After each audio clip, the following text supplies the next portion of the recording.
Welcome to the AWIP podcast. I'm your host, Rae Smith. Here we cover all topics animal welfare related, and we have a really cool guest on for today. She is the former primate lab worker turned fierce advocate for transparency and compassion in science. Her groundbreaking free speech lawsuits against her alma mater, the University of Wisconsin-Madison, appeal pending, and the National Institute of Health appeal won, has been featured in the Washington Post, bringing critical attention to the ethics of animal research. As executive director of Justify, Maddie leads a nonprofit dedicated to advancing science without human or animal suffering by providing a safe space for current and former animal lab workers to share their stories and advocate for change. Maddie holds a master's degree in humane education from Valparaiso University and a bachelor's degree in zoology and child development from UW-Madison. Thank you very much, Maddie, for coming on. How are you? I am great. Thank you so much for having me. I was talking with a coworker of mine last week, and I had mentioned to them that I was going to be interviewing you on the AWIP podcast, and we got to talking about Justify and what you did, and they kind of looked at me like it was like I could tell that they were like a little uncomfortable. It was like very taboo to them. They're like, Yeah. but you're in animal welfare, and it's like, what are you doing? And I'm like, why not? We're very open minded. This is exactly who we should be talking to. So Yeah. I guarantee that they're going to be listening to this. Amazing. Well, But hopefully I can calm their nerves a little bit. I think I think Justify it can come across in multiple ways. People are like, "Are you supporting the industry? Are you like what are you doing?" I'm a little confused, and yeah, we can talk about that. mhm. Well, so I think I don't want to say most people, but I think that there are quite a few people who are aware to varying degrees about the cruelty of animal experimentation. I think that the awareness has gotten a little bit better, especially with all of the work that PETA has been doing over the past couple of decades. So, did you know about that when you first decided to start working in a lab, and why was it that you decided to start there anyway? Yeah, so I started working in a primate lab back when I was a freshman, or well, no, sorry, sophomore in college. So this was 2011 to 2013. I was hired as a student animal caretaker. And the reason I even ended up there is because I had grown up loving animals and specifically looked up to Jane Goodall. I was fascinated with primates. I had this dream of working in primate conservation. Um, but I was really afraid of the sciences. I was intimidated. I didn't think that like I was smart enough to do all of like the classes that would have been required of me. Because like zoology, you had to take like 2 semesters of chemistry, 2 semesters of physics. I was just like, why? I don't want this. So what happened is the second semester of my freshman year, I had already declared child development as a major.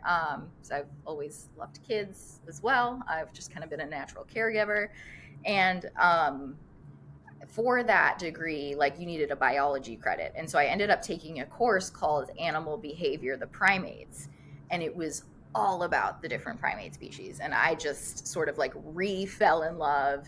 And at one point the professor put up on the lecture hall screen a photo of Jane Goodall with one of his former students, and I was just like sitting there, kind of like having one of those moments where it's like, why, like what is stopping me from being that student, or like That could be me pursuing one this dream? day. It's me. As Taylor Swift has said, it's me, I'm the problem. I've always wanted to quote Taylor during like my, so this check. We make Um, dreams come true yeah, here. achievement has taken place. So anyway, the interesting part about that class was that it was taught by the director of the primate lab I went on to work in. And I say this is interesting because this course, like, I don't recall very much at all being about what it's like to do research on animals in labs. Like, it was very much about like who these animals are in the wild, like the different species, what is unique about them. So, I wasn't like, oh, suddenly working in a primate lab sounds great. I was like, okay, there's all these monkeys on campus. If I get a job as a caretaker, that would look really good on my resume to kind of start getting me ahead in this field of primate conservation. Made Sure. perfect sense to me. I was not at all exposed to, I would say, the reality of animal research. I mean, I know that there's books out there, but also keep in mind at this point, social media, there wasn't that much Instagram, I think, was created like my sophomore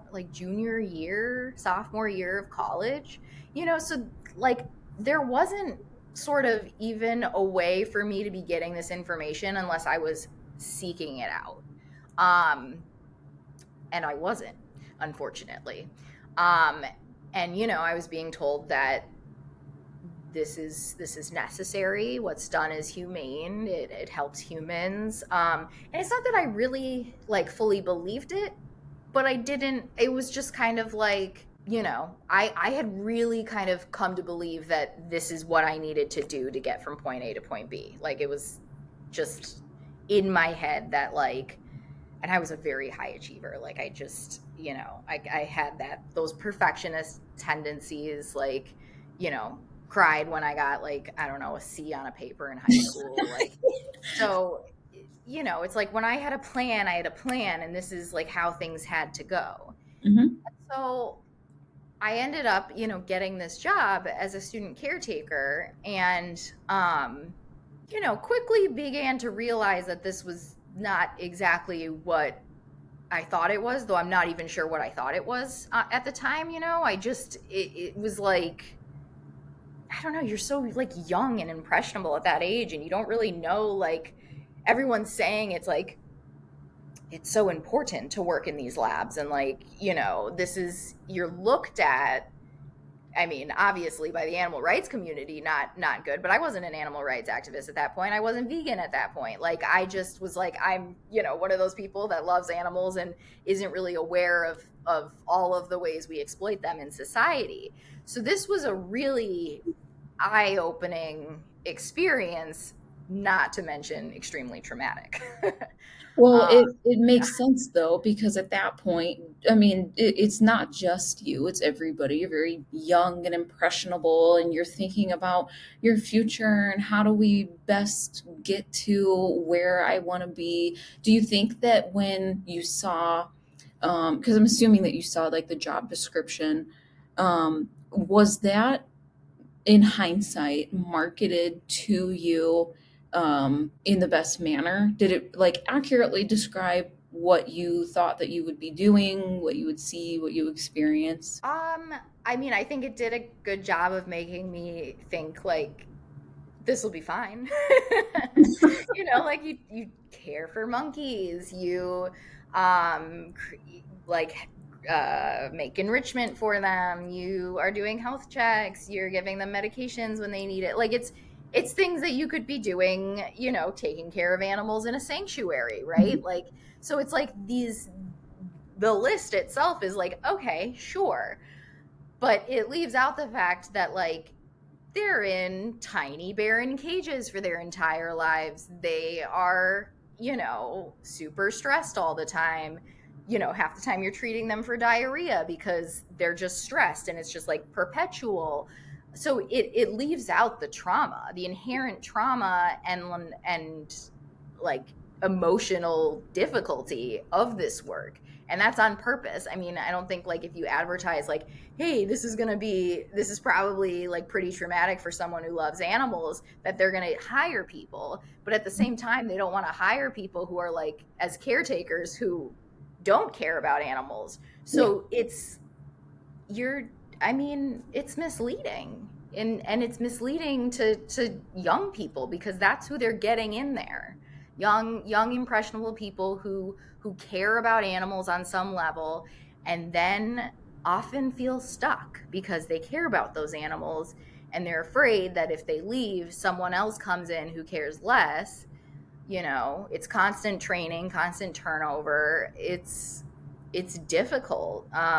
It puts you in a really awful position, honestly. What exactly did you do? Like what were all of your duties either outlined in the application or that you actually did there? Yeah, so as a student caretaker, we basically worked like 10 to 12 hours a week. So there'd be some weekday hours, and those were like less connected to the monkeys. And by that, I mean like it would be more, I don't know, like refilling PPE stations, Mhm. gloves, things like that, or ordering the groceries that were needed, like grocery lists, or making enrichment. So, like things like plastic balls that you would stuff with like popcorn and cereal, and you'd hook them to their cages, and it would give them something to do for 45 seconds.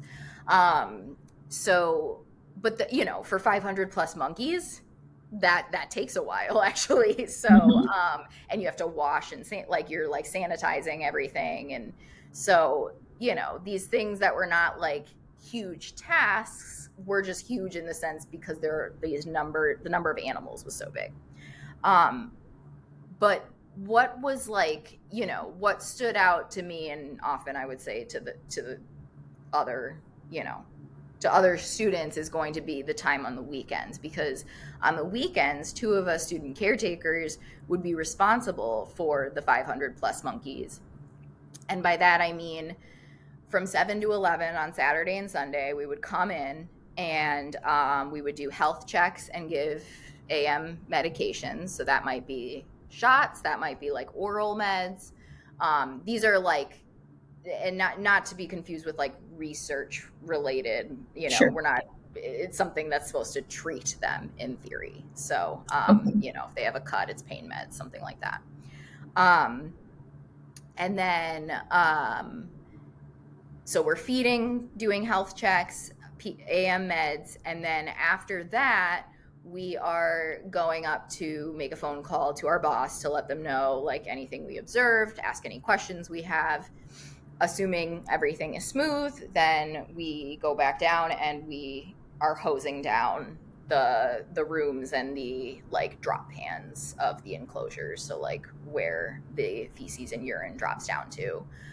um And that's a that was lot for two of you, so 250 a piece, and you have 4 hours to Yeah, I clean. mean there were occasionally like some rooms that there were a few rooms where there might be like five younger monkeys in one cage. But yeah, it was a lot. Like oftentimes, it was not unusual for it to really, like 7 to 11 was the baseline, but 7 to 12 often happened. um and also, then one of us would come back, just one of us, in the afternoon from like 3 to 4 to do PM health checks, so to go through all of the monkeys and give any PM medication. And so again, it's two of us, one of us. um Wisconsin, my school,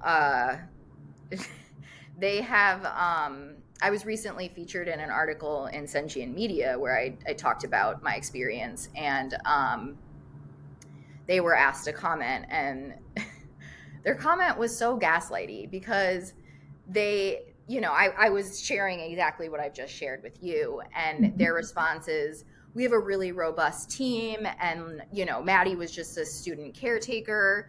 um there's these full-time caretakers, there's veterinarians, like there were people she was reporting to. And it's like, Well, yeah, I didn't say that none of that existed, but on the weekend, it was two of us.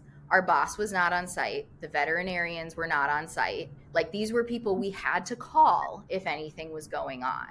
So, like, they don't want to admit like what it actually was like for us. Um Still to this day. Well, understandably. Yeah.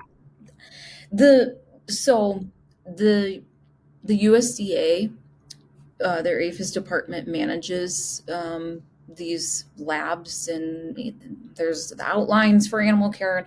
I won't get into all of that, but um, being a caretaker for these animals, did they educate you on what those standards were, what the bare minimum, you know, Animal Welfare Act said that needed to be provided to these animals? I know that there were like, there were like online trainings and there were like manuals for us to read, things like that. Um, I honestly don't have a lot of recollection of like the specifics. I mean, I remember not realizing until after the fact that like if a monkey escaped a cage, that was technically something that should be reported. That happened all the time. Yeah. So like it's but to me it's like if we're not like if we're not told that that's, I mean, it was a big deal, but not, I didn't know that it was that big of a deal, Yeah. like this is something that people would be concerned about. So I think that was really interesting to find out. And then it was like, gosh, what did I not sort of register? I mean, I think it was a lot to know, I Mhm. think. And so, and the job itself, I mean, it's dangerous. These animals are dangerous, especially like rhesus monkeys are not, gentle monkeys. Um, and so, and I was totally terrified that I was going to be the person who got herpes B and died. So like that was like a real persistent fear and anxiety. And for someone who, has anxiety, yeah, that was tough. So I think it's like in hindsight, I don't think I had any idea of like what I should have known then. But I think I believed that the people in charge were right. Like I was like, they know, they've been doing this for so long. They, whatever they tell me must be sort of okay. And I think I was so afraid of authority. I I mean, this is literally a person like obviously completely different from who I am now. After like suing the NIH and my own university and becoming a public speaker, which if you had told me that back in college, I would have been like, you are nuts. Like so it's like I'm a completely different person now, but at that point, like I was just like, I need a good recommendation. Like I need them to think that, to really appreciate me. I want to believe that like whatever they're telling me is true. And it's not that I didn't like question things, but I didn't verbally question things because you also knew when you worked in these facilities, you knew how they viewed people who cared a little too much. You know Mhm. what I mean? Like there was just this like unsaid knowledge of like, don't come across as an animal activist, even though like I didn't identify one Yeah. at that point. But there's just this like sort of fear and this like, just keep your head down and do your job, and you know things will things will It's be fine. I mean, it's interesting to me because I think like, well, I've worked for several different shelters. I've visited many, many, many shelters over the years, and there's different training put in place, and it seems like the care staff is um, it's not like one across the board where care staff is like, these are what the laws are, and these are, the things that need to happen based on whatever my state code is, and some do, some don't. But I think for me, that's interesting to learn is like because there is this gigantic code of care, the Animal Welfare Act for these animals. And it's like, Right. sounds like that would be important to and this is not ideal, but at very least be like, okay, Maddie, here's the code. Read this on your own time so that you Mhm. understand these are the basic care Yeah. requirements that need to be met. It sounds like that didn't Mhm. happen. It sounds like that would have been beneficial. And it sounds like it was more like, okay, come and learn how to do your job. You do A, B, C, D, E, F, G all day long, but Mhm. there's no more substance to it. Yeah, it definitely, I would say, like, yeah, the latter of what you said. I mean, I don't want to say for sure that I wasn't exposed to it. What I will say is whatever I was exposed to was not, I guess, emphasized in a way that it felt like what felt like needed to know was like, this is your job, and just make sure this happens, and if something happens, come to me. Not like, make sure that we write down that this should be reported. You know what Yeah. I mean? Yeah. Well, because if you don't know what should be reported, Right. Yeah. then, it's not a violation, which Yeah. is, you know, unethical Right. at best, illegal at worst, according to Right. the AWA. So, Yeah. um, okay, moving on. Let I pulled a bunch of things from this op-ed that you had written. Hmm. And in that, you kind of talk about the breeding practices of monkeys used for experimentation. What do you know about that? What did you see? What were you exposed to? Yeah. So, Harlow Primate Lab, um, at least at that point, and I'm assuming still is, but I obviously have not been inside there for like a decade. They were a breeding facility as well as doing research. And so there were actually a lot of monkeys that were not necessarily a part of studies, but they'd occasionally be shipped out. Like, I even remember actually my supervisor, who was the director of animal care. I remember her saying at one point that those were the days that she like least liked or hated, or I don't remember the exact word, but she even expressed that, like, she worried about what happened to them once they went to a different lab, which I thought was interesting. So there were males, what we called the breeder males, basically. They were these big males. They were typically older than me at the time. So I was like 20, 21, 22, and some of these guys were older than me. So they had spent their whole lives in these cages. And what would happen is they, you'd go into one of these rooms, and there were usually, I want to say like 4 or 6 of them. They would have, instead of like one single cage, they would have two, but they would be in there by themselves.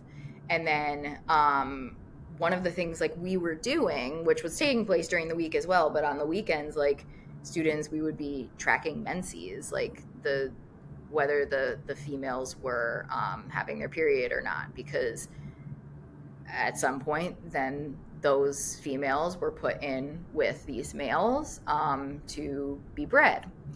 And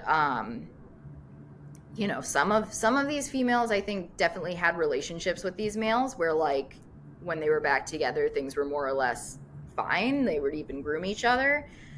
But there were definitely cases where, like, especially, when females were experiencing this for the first time, you're all of a sudden put in this cage with this male. And it's not that they would necessarily put them in immediately without like putting a barrier between them, like a see-through barrier. So like there were steps that would take place, but that doesn't necessarily mean that, violence isn't gonna still happen when that is removed. And so It's there kind were of definitely, funny because it's like thinking about like child marriage or something, and it's like, yeah, well, there's this creepy old guy. You can I see him, know. but you know it's going to happen. I don't know. Yeah, no, it's like really sinister. And again, it's just something like at that point in my life and at that age, I just sort of you're like, these things are happening, and it's hard to process. Like, it's hard to really, and there wasn't someone to process this with in a way where it's not like, let me help you feel better about this, Mhm. like, and this is like where Justify as an organization comes in, which I know we'll get to later, but like, there just wasn't that. And so you're just sort of like, okay, this is like kind of icky or whatever, but as caretakers, we didn't really talk to each other, not about that. I mean, we talked to each other, but like, not about these things. I mean, Yeah. it was after the fact, and I was gone from there and had started publicly speaking out, that I actually heard from someone who had worked with me at the time, who was having all of these feelings, and we never talked about it because I would have never guessed. I would have never known. So, I mean, it just doesn't feel like an environment where you can be like, hey, like, this feels icky, want to talk about it?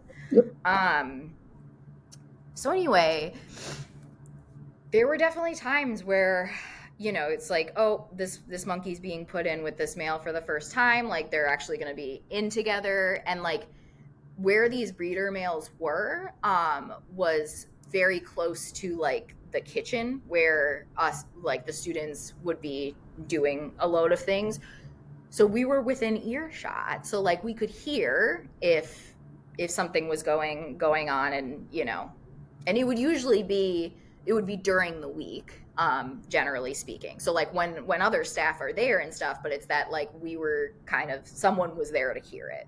Mhm. And so you would hear screams and fighting, and have to like run in and be like yelling to try to get them to stop, and then get help. And these females would end up, you know bleeding in some way or another, typically. And you can imagine how terrifying this is for them, Mhm. especially when it's like never happened before.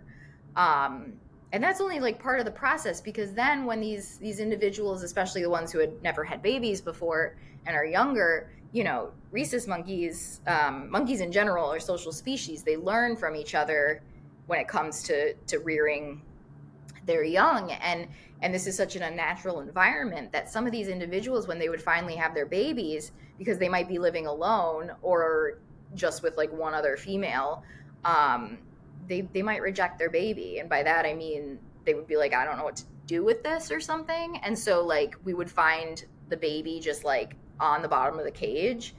If they were alive, we would take them and rear them ourselves, and then cross foster them, like, basically find another mother who had just recently had a baby taken from her because the baby was old enough to be stolen. Mhm. And That's what would happen with that baby. But there were other times where we would be too late and the baby would be dead, because the mother didn't really know, or what, it's hard to know what they're thinking. Like, we can guess, but all I Right. can think of is like, this is such a unnatural situation.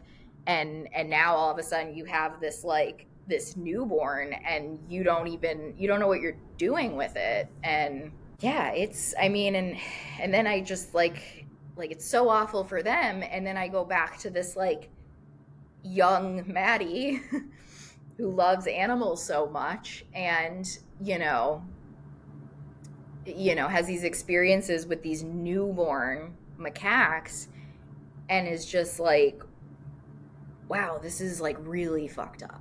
Like like the way that, like, I'm being sort of like told that, or trying to be told that this is natural and what I'm doing is okay, and this is important and stuff, but like, all of this like kind of unsaid suffering is around me, and I don't know what it's even doing to me, really, because I was already starting to dissociate and develop PTSD, which I didn't know at the time. And Mhm. so like, it's just like, when I think back to it, that's where I go. And I also, it started to make me really sad to think about all of the other people who are like me, and somehow end up in this situation, and then are just like feeling helpless and traumatized, and you Well, know. and then you're also being fed those lines, like you Yeah. said, like saying like it's okay. This is Yeah. like a normal process. These are Hmm. normal things, and Yeah. I don't like I don't want to anthropomorphize, but the fact is that monkeys are, so very similar to humans in Hmm. their behaviors and their social aspects. I mean, I don't have to be Jane Goodall to understand Yeah. that one thing. Um, but I mean, it's creepy because, I do look at it from a human perspective. If Yeah. you're, a monkey that's born and raised in a lab and you've never been with your group and you've never like had normal socialization and Yeah. normally and learn from, your parents, your grandparents, your friends, family, neighbors, like how to raise a baby of your own, and then you are thrown in this cage with this male that you Yeah. don't know, and then Right. I mean, I don't,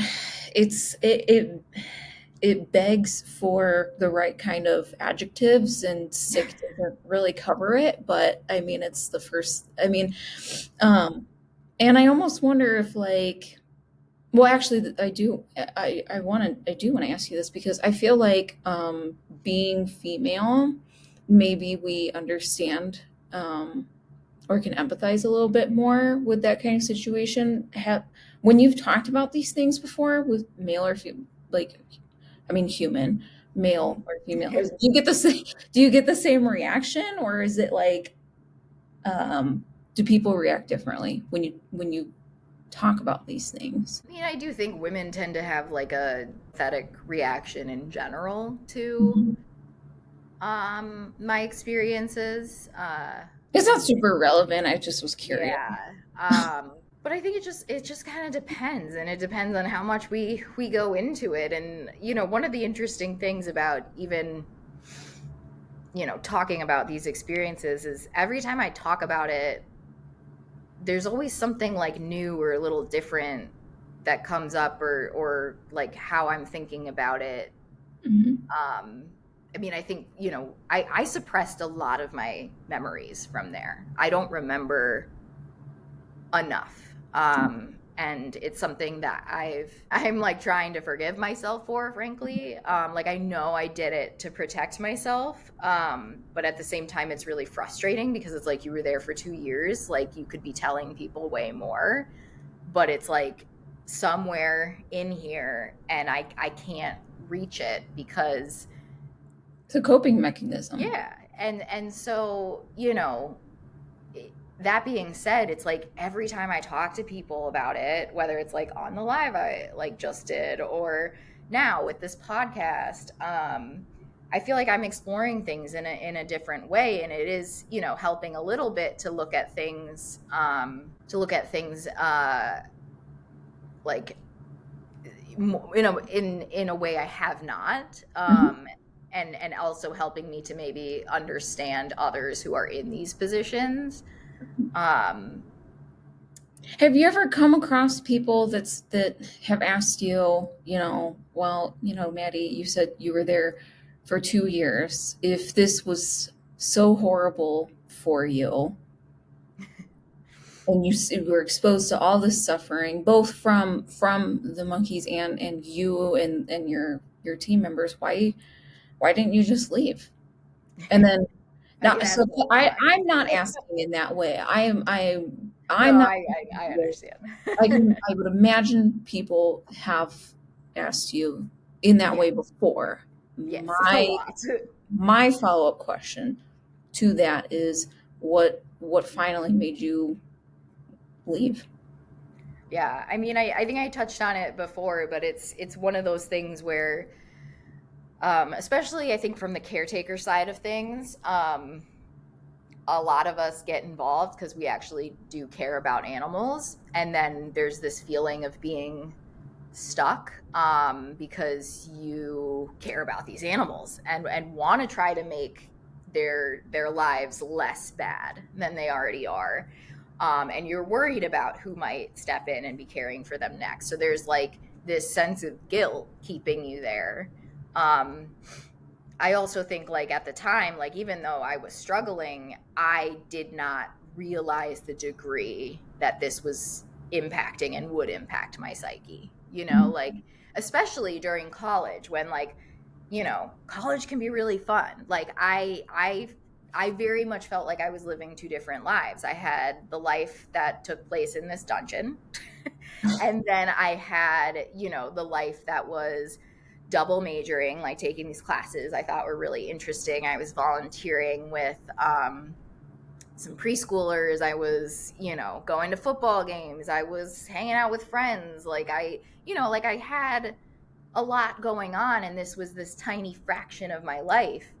But at the same time, it ended up being so much bigger. I just, at the time, I was able to kind of be distracted enough. Mm-hmm. And so, not to say that's the case for everyone, but that was just my experience. Sure. And when it comes to people who are on the research side of things, and I'm not talking like the people who have been researching for decades, I'm talking about like students who are like, I'm going to do this for a year or two because it, put it on a resume, gets me from point A to point B. Mm-hmm.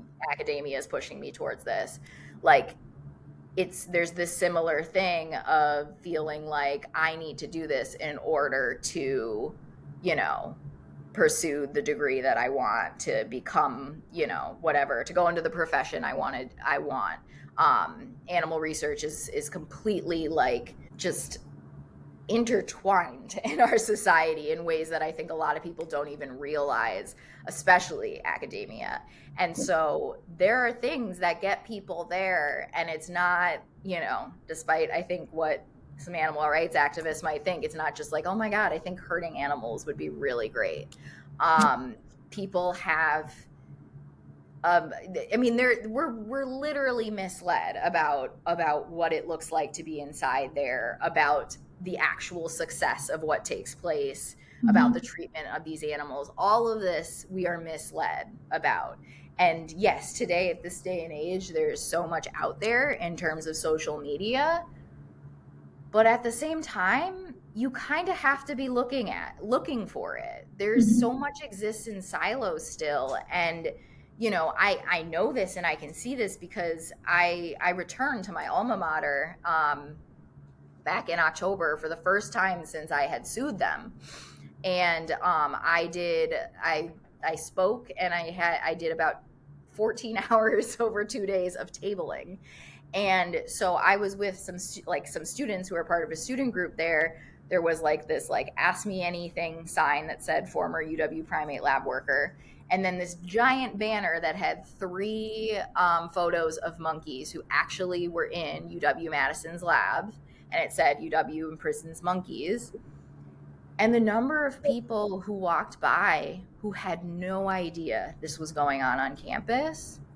And this is like a university whose backbone is animal research. They've been doing primate research for 92 years.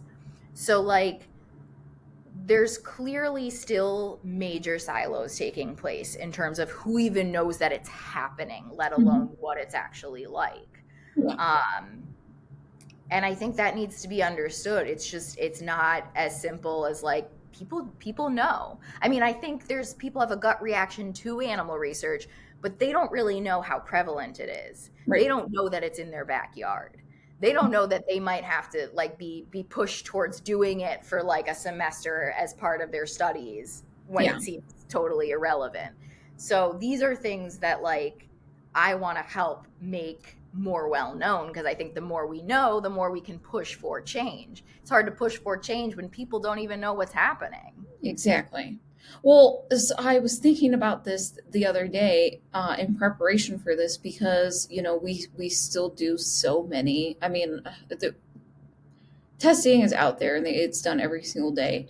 Why are we still testing on animals for different medical and behavioral conditions when humans ourselves are actually a much more suitable species for study, right? So this is like a very gross oversimplification, but like it doesn't really make sense to take a dog and test them and like feed them chocolate, right? And be like, Right. I wonder what's gonna happen. Like we know that they're gonna die. Like they're gonna get sick. They can't process it. Why would you put it?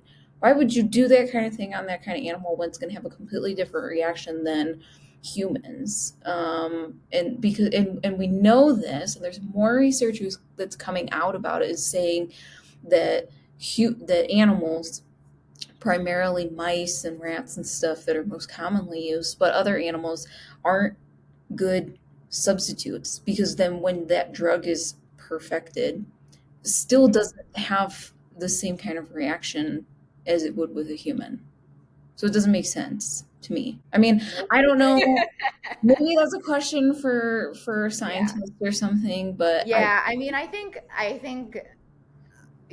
as like someone from the more scientific background could probably give more of a science-y answer. mhm, I mean, a few things I can say. One, humans seem to really like to do the same thing they've always done. mhm, We are creatures of habit, and even if it's not successful, we seem to want to keep doing things that way. That is something I realized. Whether it's the animal protection movement, still doing things like engaging in something where like we haven't, or like funding certain, I don't know, certain ways of activism that aren't really like coming up with like huge change, and meanwhile like, oh, maybe this would work, it's like, oh, we're hesitant to try anything else, and it's like, but this isn't even working, so like yeah, why, or it's not like achieving the big, yeah, whatever we're looking for it to achieve. And I think that's like society. mhm. We are just sort of like, we've always done it this way, so therefore, and it's like, what? You I know, yeah. I remember when I was way back in college, and there was a woman who came in, and I don't remember exactly where she worked, or but she had come into our class, and we were talking about this. We were talking about drugs and the use of animals and experimentation and testing, and she had told us obtaining animals for testing is actually extremely difficult, and it's more difficult than you think, and you have to jump through all these hoops, and most people don't even test with animals. And I mean, I didn't know. I was like, Yeah. okay. I mean, I don't really believe you at that point in time, but I was just like, I Right, don't but at the know. same time, you're like, well, what do I point to? Yeah, I Yeah. didn't know. I mean, that was over a decade Mhm. ago. Yeah. um No, I mean, that's exactly what they say. They're like, there's so many regulations. It's so hard to like, they have to pass, like, if we want to do like a study, it has to pass this committee. And it's like, yeah, it has to pass a committee of people who already support animal research. If you yeah. had more than one person on the committee who was able to veto something, you would be doing a lot less. Well, I think It's if I were on that committee and they were like, we need to, get this monkey drunk, or we need to like Yeah, have it smoke. you'd So be like, it's like, what? why? Why? Like we already know that stuff. Yeah. I don't know. That's It's, why I I'm not. mean, there's a number of things that I think are even beyond the science, like of be like, if you even just like forget for a second the fact that so much of the science doesn't justify it. Um, if you look at like this publish or perish bias that is taking place, where a lot of publications, they actually are pushing people to or like encouraging people to do animal research in order to be published. Mhm. And so it's like, even when people don't want to do animal research or feel like it's not relevant to what they're doing, they're still being encouraged to do so. Mhm. Similarly, like there's a lot of like grant programs and things where it's like, you get funding if you do animal research. And then if you're published, you'll get more grant funding to do animal research. Like there's this whole system at play that's helping to continue it, even when the Yeah. science itself is not backing it. It's like that piece in combination with the fact that a lot of the research being done, which I don't think people think about, because what you're constantly hearing is, well, would you pick this rat over this child? as if this is like a, you know, a logical, like, if you just sacrifice this rat, this child's going to be saved. That's Mm-hmm. not how it works. Also, most of the research taking place is curiosity based. It's literally like, I have a question about how the brain does this that then makes, you know, Yeah. my leg move a certain way. And then the justification for it is, well, this information could lead to this information, could lead to this information. And then we could have this finding. And it's like, wait, that's how you're justifying this? It's like that something could lead to something else, could lead to something else, could lead to something else. I mean, it's like, well, I could try to win the lottery if Mm-hmm. I keep trying and trying and trying, but Yeah. chances are I still won't. So you're You're literally justifying these animals' lives simply based, like, the use of their lives, their entire life, the torture, whatever that they go through, the breeding into existence, because you have a question that you think, you know, we should answer that's really not going to impact anyone in the long run. No, you have a different opinion about the benefits of, you know, this experimentation. And I want to read a quote in case whoever's watching this has never read your op-ed. I'm going to take a Yeah. quote. I'm going to read this. So you wrote, the National Institute of Health spends approximately $21 billion annually on animal experimentation, justified and glamorized by the potential benefits for humans, despite rarely resulting in those benefits. Alternatively, resources that could radically improve the lives of humans right now, such as shelter, clean water, healthcare, health insurance, medication, mental health services, nutritious food, education, and more, remain inaccessible and unaffordable to so many people in this country. There is no denying the fact that the aforementioned resources are vital to transforming the health of communities, and yet our priorities remain elsewhere.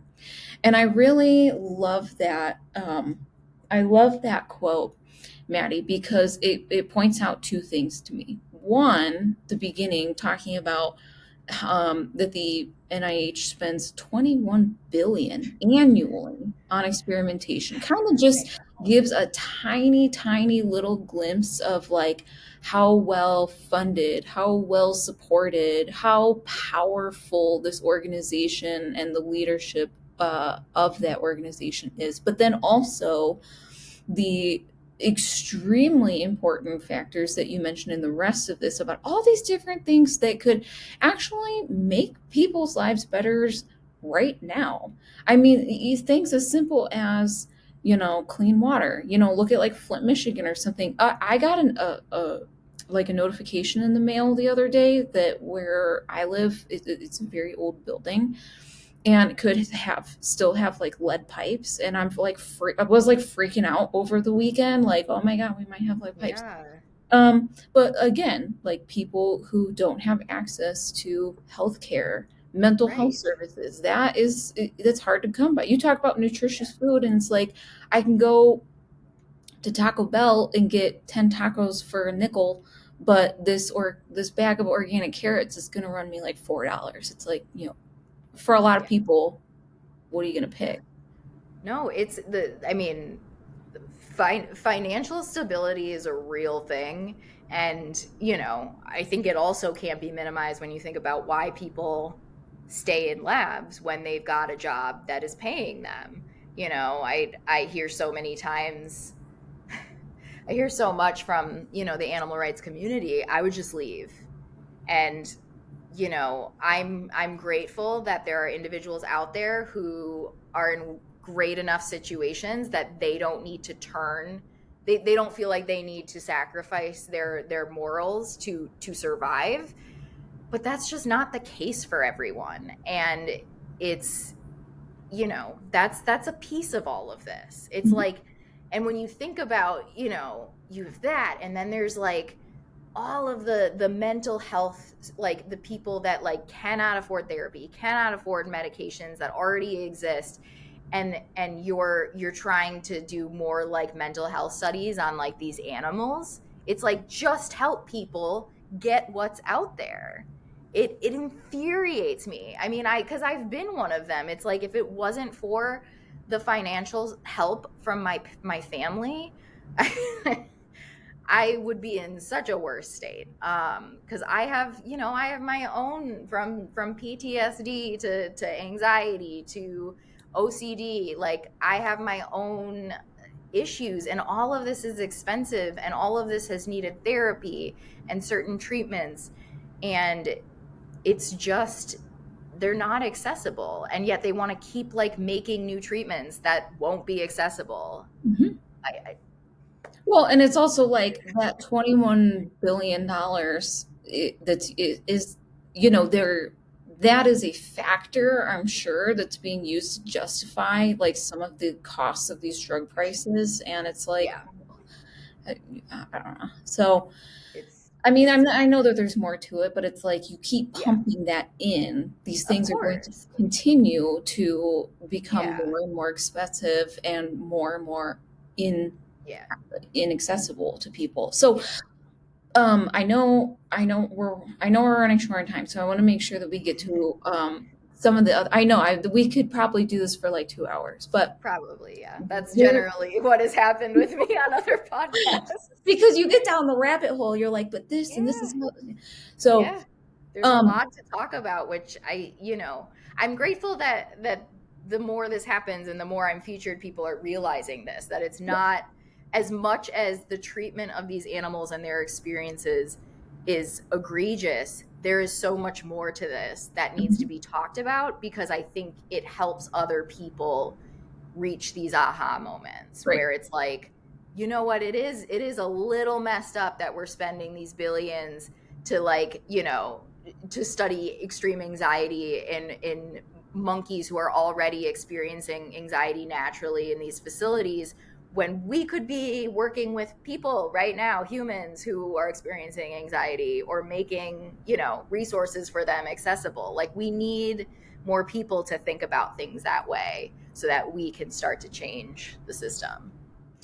So part of one of the uh cases that was brought, there was a ruling on it earlier this year, July 30th. I took a piece from the Animal Legal Defense Fund. So the this article read, "Federal court rules government censorship of animal advocates' speech on social media is unconstitutional." And essentially, it's kind of a long. I'm not going to read the whole thing, but July 30th, the U.S. Court of Appeals in D.C. Circuit Court ruled that the National Institutes of Health and their use of keyword blocking. So, keyword blocking is anything like monkey testing, torture, primate, hashtag stop animal testing, even PETA, right? Using PETA, Mhm.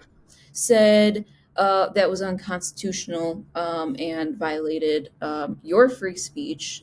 This was brought with the help of PETA and the um, Animal Legal Defense Fund and the Knight First Amendment Institute at Columbia University. And in this article, the court had said that the NIH's use of keyword blocking skews sharply against the appellant's viewpoint, and warned that government officials must tread carefully when enforcing any speech restriction to ensure it is not viewpoint discriminatory and does not inappropriately censor criticism or exposure of government actions.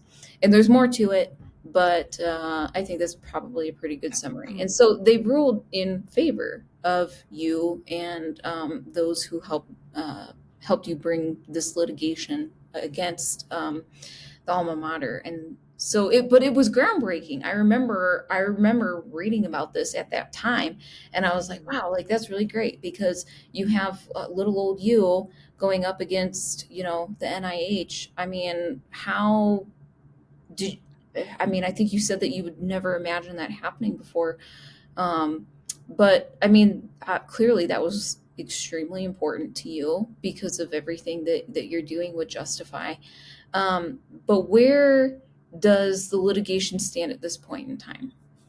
Yeah, so we Basically, both of my cases, I had sued my alma mater, was University of Wisconsin-Madison, and then the NIH case kind of came about because of that, because my friend Ryan, who's plaintiff on the NIH case, we discovered that after we discovered that Madison was using a blocked word list, we were like, who else is doing this?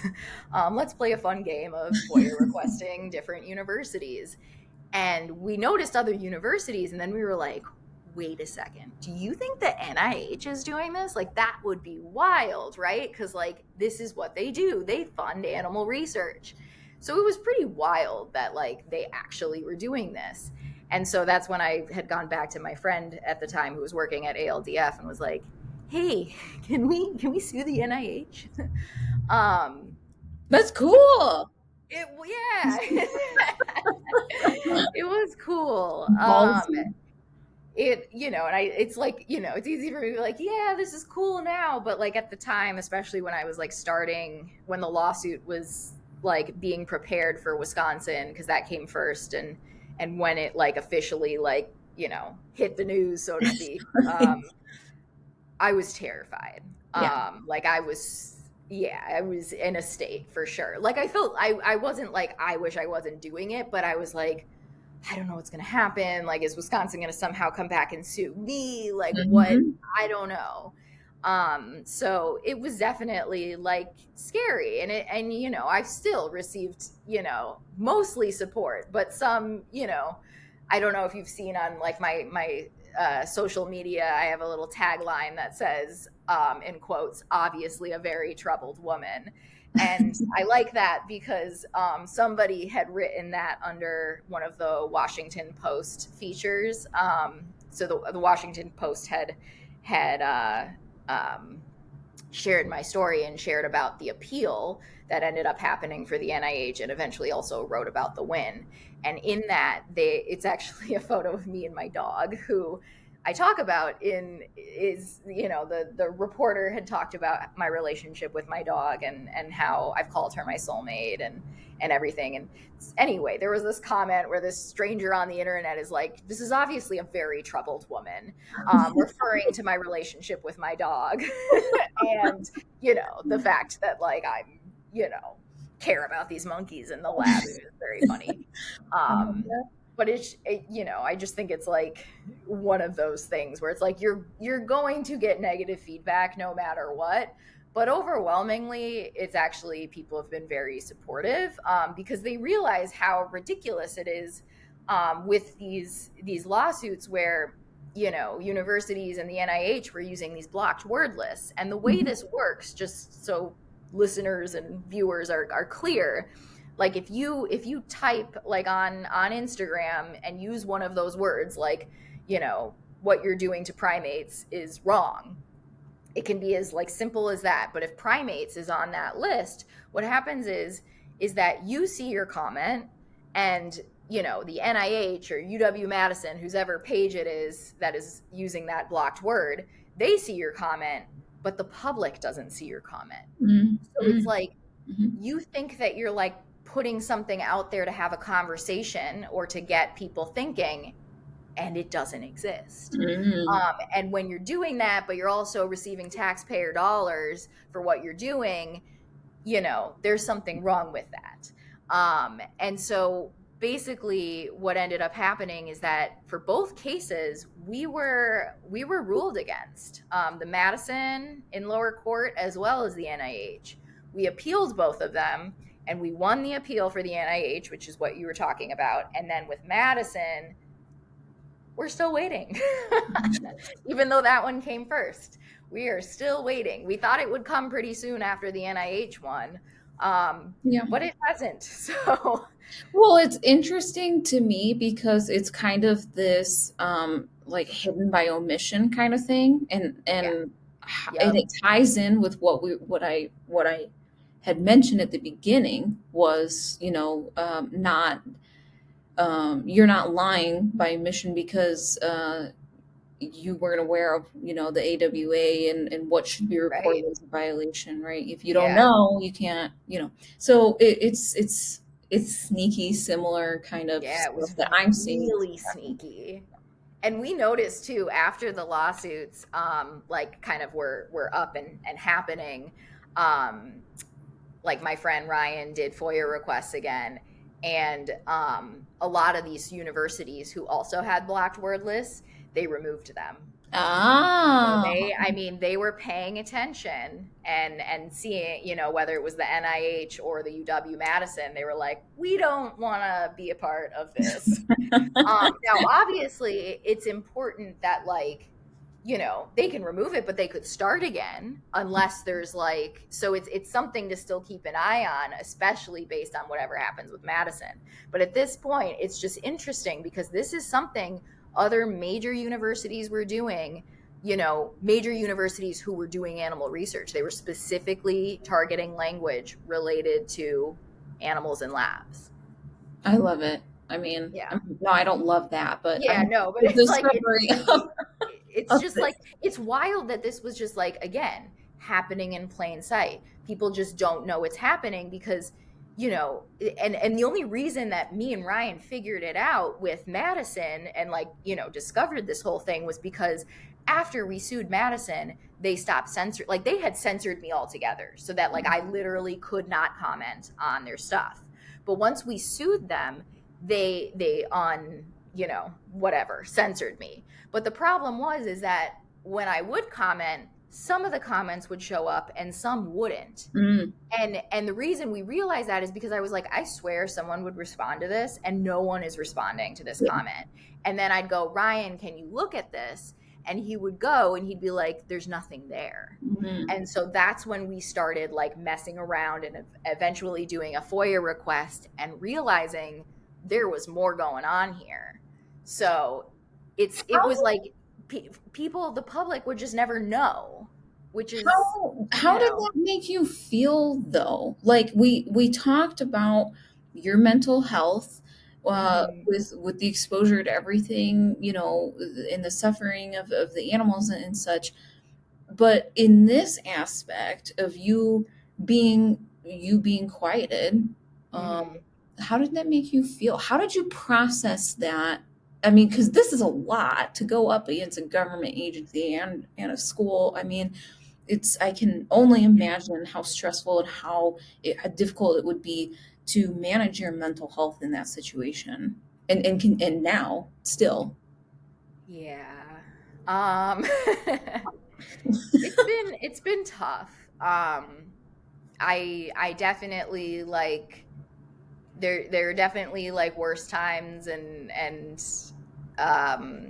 there so one of the things my PTSD, I was officially diagnosed with PTSD in 2019. So this was I mean and really I think the only reason it took so long is cuz I was just not dealing with it. But Mhm. while I was not dealing with it, what was starting to happen was I was having nightmares every night. I would wake up every morning sort of paralyzed because I had spent the night before back at the lab volunteering. Literally, this is what I would dream, that I Mhm. went back to volunteer.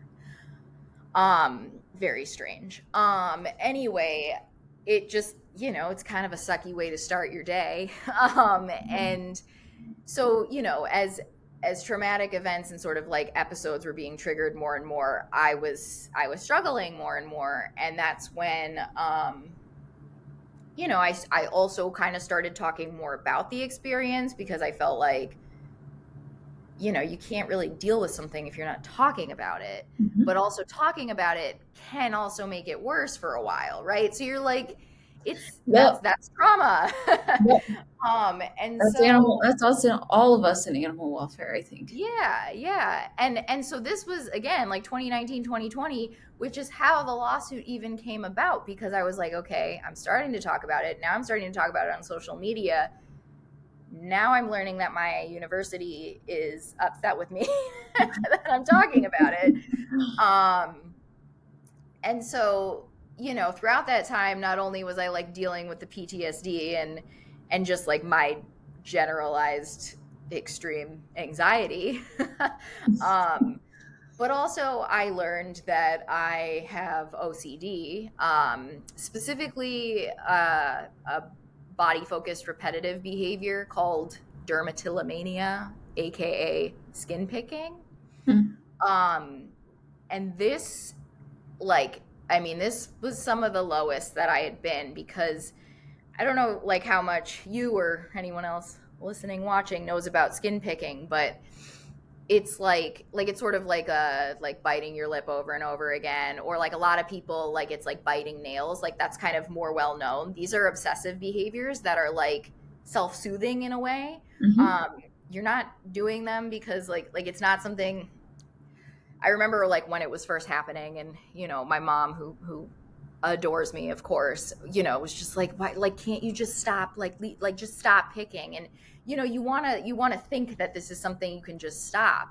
Right. I had gotten to a point where I had open wounds all over my face. I was scabbed, and like, I mean, I could show you pictures, you wouldn't recognize my face. Mm-hmm. And it was debilitating because it made me not want to be seen in public. All I could do, like, with the anxiety I was feeling about things and the worry, was I would just sit there and mindlessly be like destroying my skin. Mm-hmm. And this is what stress can do to us. And I mean, I would look in the mirror and I would see myself, what I had done, and I would cry, and then I would sit back down and I would start doing it again, and I just couldn't, like, and so this is like, my mental health journey has not been a smooth one by any means. I mean, I ended up, again, being fortunate enough to have very supportive parents who helped me see a specialist who really understood body focused repetitive behaviors, who helped me get so many facials to help heal my skin.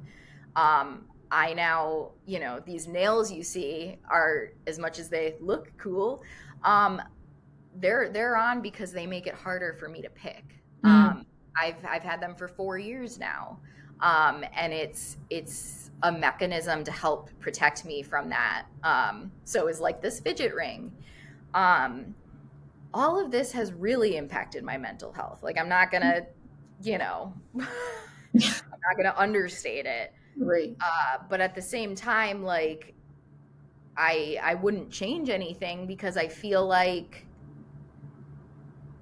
these stories need to be out there. And I also know that there's so many other people suffering quietly. And it's like, telling our stories helps other people tell stories, and feel understood, and feel a sense of community. And, it's like, the support of my loved ones, the support of other people who have been in the industry, like, that is what has helped me to heal, and to get to a better point mental health wise, which I would say I definitely am. And not that there's not hard days, that's just how it is. It's not like Right. oh, it's fixed. Yeah. But that all leads to Justify, that all leads to, like, what this organization that I co-founded with a couple other people who also worked in labs at one point in their lives. We were brainstorming this back in 2020, and eventually decided, just in the last like 6 months or so, that we are pursuing nonprofit status. We're fiscally sponsored at this point. And we are kind of becoming a space that has never existed before, where people from the industry are available to support others who have been a part of the industry or in it now, and maybe questioning things, and need a safe place to talk, where they're not going to be told, like, what you're doing, like, you need to keep doing what you're doing, it's saving you, like, with all of these justifications. Right. We are more open-minded to alternatives, and it's not to say we don't have our own, like, feelings, like our own biases, but Right. if you're going to the industry, we know what you're going to be told. And also, if you're going to just like the animal rights community, you might not be well received. I've had some really horrible things said to me by animal rights activists. And so Justify is really a unique space where we're hoping that people can feel comfortable and ultimately empowered, if they so choose, to then, share their stories more publicly, whether it's, with their name or anonymously. Well, and I love that, Maddie, because, it kind of brings us full circle back around to what I said at the beginning when I had told, my coworker, Yeah. I'm like, you need to keep an open mind here. Like, you clearly, you don't understand what's going on. You don't Right. understand what she's been through or what this organization is. So listen, Yeah. and because you weren't there, you have never worked in a lab, you don't understand these things. So I Yeah. think like your organization, like um being not only kind of like spearheading all of these like this new litigation for free speech, and also but being there for those um, who have worked in various types of labs, helping them Yeah. to justify what they're fighting for, Hmm. why they left, that their feelings are valid. Do you think that that Justify will progress and continue to grow where like if people, need some kind of treatment or mental health, like maybe you can give like sponsorships for, seeking that kind of thing out, or having like very specific mental health professionals who work with people in that space to be able to give them those Yeah, resources? we definitely like are interested in things like that, and I've actually already connected with some like I've had therapists in the space that are like, interested in human animal relationships and have seen, information about Justify and are like, let me know, how I can help, like if we can help create resources. We're of course like at Justify not, we ourselves are not therapists and make that very clear, but like Right. as part of what we like, even if we can create, some resources with the help of some therapists or have a list of people that they can reach out to, we want to be a hub of support. And so like, we're still very much like in the building phase. I am an unpaid executive director. We've got our board of three, which is our two co-founders, as well as Dr. John Gluck, who is hands down probably the reason that I am speaking today. I came across his book, Voracious Science and Vulnerable Animals, A Primate Scientist's Ethical Journey, back in like 2015 or whenever it was released, 2015, I don't know, somewhere in there. He had worked under Harry Harlow, and he had actually worked at the same lab I had just like many, many years earlier. And I had never at that point really heard like a detailed experience of someone else coming from a lab and like changing their mind about this industry. And it just, it lit something in me, because after that, I kind of went on to do my master's in humane education. I started kind of dabbling with sharing my story in like a safe-ish place with like other master's students. I ended up meeting him for the first time at one of the like animal rights conferences, and I just sobbed. Like I had a chance to like meet with him more privately away from everyone else, and I just, was sobbing as we talked about our experiences, as he listened to me. And it it meant so much to me having someone who just like saw the good in me still when I was having trouble. Yeah. Because like there was a point where I was explaining to him something that had happened. It's like one of those stories that has always stuck with me. And how, it's like everything you're doing in the lab, even if you're doing it as a caretaker where like you're supposed to be doing what's best for them. So Mhm. like this might be like literally taking a dead infant from a mother who's still carrying them around, and Mhm. like I'm supposed to do this, but like obviously the mother still wants to carry her baby around. Mhm. And you know his response was like, how fortunate they were to have someone who was as compassionate as you were. Yeah. And it, like, most people's reaction is not going to be that, right? Like, Right. they're going to be like, how could you do that? Right.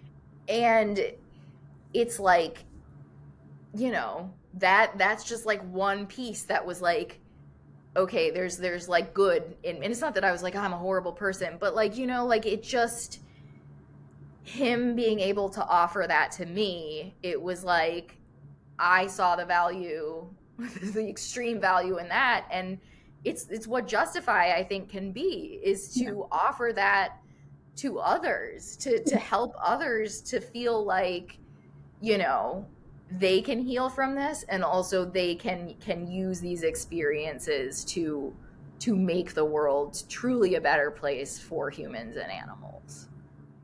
I think that I think that really puts it very well, Maddie. I think it's necessary. It's really the work that you're doing, and you talk. I mean, this is not easy stuff to talk about. This is it's almost like re-traumatizing again and Yes. again and Hmm. again. And so, um, I want to make sure that you know, and that for anybody who works with you, that while I have not been in that situation, not worked in a lab, um, you will find similarities throughout other sectors of animal Yeah. welfare. And the people whose opinion really only matter are those who support you, because there are people who have been through um, arguably similar situations, especially emotionally, and normalizing it where we can have safe spaces to talk to each other about this and seek mental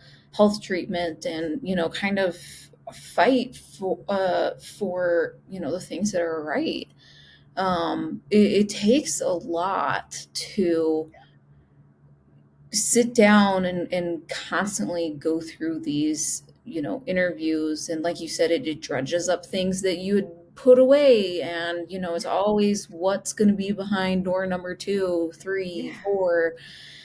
So I just want to say that I appreciate everything that you are doing, that your team is doing, that all of your partners are doing with the work of Justify. You gave me a much better understanding of what it is that you all do, why it's there. Um, and it's just that kind of shining that light on this topic that is not very well spoken of, right? I mean, how can you when everything's being censored back in the Right. day? That doesn't So, help. no, but I do appreciate it, and I think that the work that you're doing is incredible, and so I just want to say thank you for your time for coming on Yeah. here and talking about this.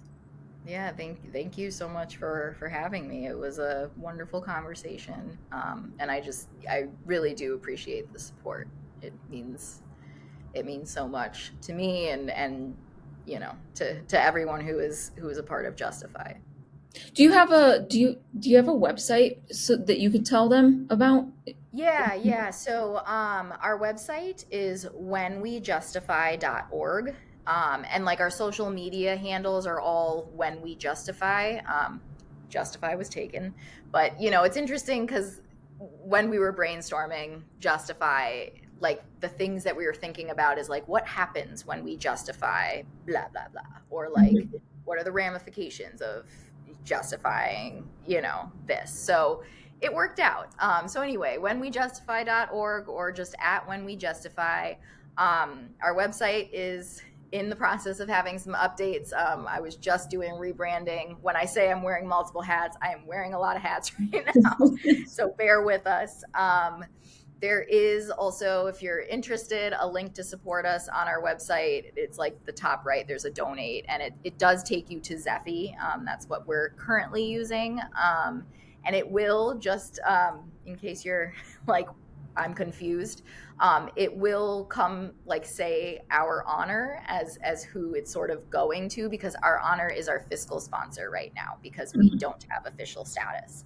So that is still us. I like to make that point. Yes. Um, so yeah, um, But yeah, follow us on where you can pretty much find us everywhere: LinkedIn, Facebook, Instagram, Blue Sky, X, uh, Threads. I think that's everything. I haven't moved to the TikTok era yet. I feel like I'm really hesitant to start making videos, but people keep telling me I need to. So maybe one day. Well, and our viewers always know you find our videos on YouTube, LinkedIn, and Spotify. And even though this has really nothing to do with what we talked about, I always end up hitting our viewers with our tagline, which is "Spay is the way." So thanks again, Agree. Maddie. There we go. We got I am another on person board. on board with me. I did see that I'm like a little bit of a different like guest speaker than has Yes. been on. So Yeah. I But appreciate you featuring me. It was a great conversation. thank you, Maddie. Thank you.